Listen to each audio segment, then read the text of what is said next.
দেখতে যেমন মজা, খেতেও তেমন মজা। তো চলো শুরু করে ফেলি। হ্যালো এভরিওয়ান, আসসালামু আলাইকুম। কেমন আছো সবাই? আশা করছি সবাই ভালো আছো।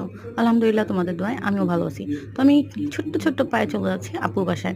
কারণ আমার আপ্পু আমাকে ফোন দিয়ে বলতেছিল আমার ফ্রেন্ডকে নিয়ে আমার আপুর বাসায় চলে যাওয়ার জন্য। তো আমি চলে গেলাম আপুর বাসায়। তো এই সিঁড়ি দিয়ে উঠতে আমার পাটা ব্যথা হয়ে গেছে। যাই হোক আমি তারপর ঘরে চলে গেলাম। তো এই তো মনে করো ঘরে গিয়ে দেখি সবাই ঘুমাইতেছিল। তো আমাকে বাসার থেকে নিয়ে আইসা ওরা সবাই ঘুমাইতেছে। তো সবাইকে উঠানোর পর আমি একটু তেঁতুল খেয়ে নিতেছিলাম। কারণ মেয়েদের তেঁতুল জিনিসটা অনেক ভালো লাগে।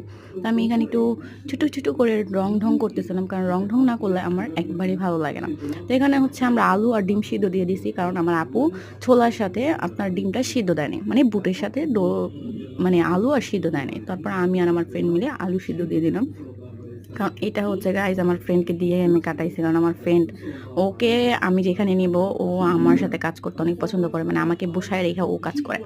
যাই হোক তারপরে ওরে আবার পেঁয়াজ কাটতে বসাই দিছি। কারণ ও পেঁয়াজ কাটতেছিল।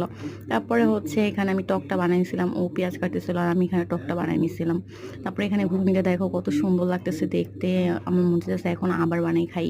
তারপর হচ্ছে এখানে ফুচকা আপু বানাইতেছিল। ফুচকার উল্টানিটা মানে উল্টান লাগে না। এক পিঠ হয়ে গেলে আরেক পিঠ এমনিতেই উল্টায় যায়। মানে এই জিনিসটা দেখে আমার বেশি ভালো লাগছিল। তো কারা আমাদের মতো যখন যা মনে চায় তখন তাই খেতে ইচ্ছা করে।